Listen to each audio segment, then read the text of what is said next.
समस्त अनियमित कर्मचारी भाइयों को मेरी राम राम। मैं सचिन शर्मा, प्रदेश अध्यक्ष नगर निगम अनियमित कर्मचारी महासंघ। जैसा कि आज सबको पता ही कि आज 30 जुलाई को विष्णु देव साय की कैबिनेट बैठक जयपुर में 11 बजे थी और लगभग 5.5 लाख अनियमित कर्मचारियों को उम्मीद थी कि इस बैठक में अनियमित कर्मचारी के हित में जो मोदी गारंटी पत्र में जो वादा किया है उसमें से कोई ना कोई वादा किसी कर्मचारी के लिए पूरा किया जाएगा। लेकिन एक बार फिर 5.5 लाख अनियमित कर्मचारी अपने आप को ठगा महसूस कर रहे हैं, क्योंकि आज की कैबिनेट मीटिंग में कोई भी फैसला अनियमित कर्मचारी हित में नहीं लिया गया है।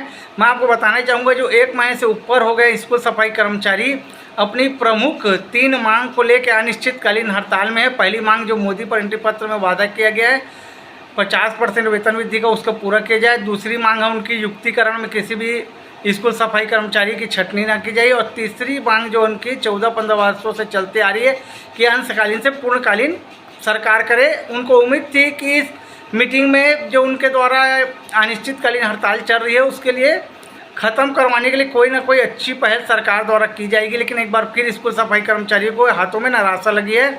इसी प्रकार संविदा कर्मचारी, दैनिक वेतन कर्मचारी, सीधे विभाग से पेमेंट पाने वाले कर्मचारी भी कंटिन्यू अपनी मांग को लेके हड़ताल और धरना कर रहे थे। उनकी मांग को भी नियमितीकरण करने की मांग या स्थायीकरण करने की मांग पूरी नहीं की गई। इसी प्रकार अब आंगनबाड़ी कार्यकर्ताओं के से भी वादा किया गया था कि उनके वेतन में भी 50% वेतन वृद्धि की जाएगी। स्कूल सफाई कर्मचारियों के भी वेतन में की जाएगी, वादा किया गया था। और रसोईया कर्मचारी के वेतन में 50% वेतन वृद्धि करने की बात की गई थी।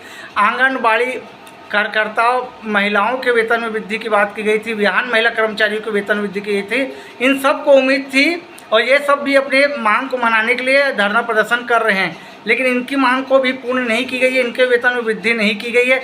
ये भी अपने आप को ठगा हुआ महसूस कर रहे हैं। इनके मन में बीजेपी सरकार के प्रति आक्रोश है। तो टोटल कहा जा सकता है कि ये बैठक जो है सिर्फ चाय नाश्ता बैठक थी। जैसे कि मैंने आपको पहले ही बताया था, कल ही बता दिया था कि देखते हैं अनियमित कर्मचारियों के हित में फैसला आता है या सिर्फ इस बैठक को फिर चाय नाश्ता करके बैठक खत्म कर दिया जाता है। तो इस हिसाब से जो देखने में आ रहा है कि अनियमित कर्मचारी के लिए बहुत निराशापूर्ण ये बैठक रही है। और ये बैठक एक प्रकार से कह सकते हैं चाय नाश्ता बैठक रही है, क्योंकि कोई भी अनियमित कर्मचारी के हित में इस बैठक में फैसला नहीं लिया गया। धन्यवाद। मैं सचिन शर्मा, प्रदेश अध्यक्ष नगर निगम अनियमित कर्मचारी महासंघ।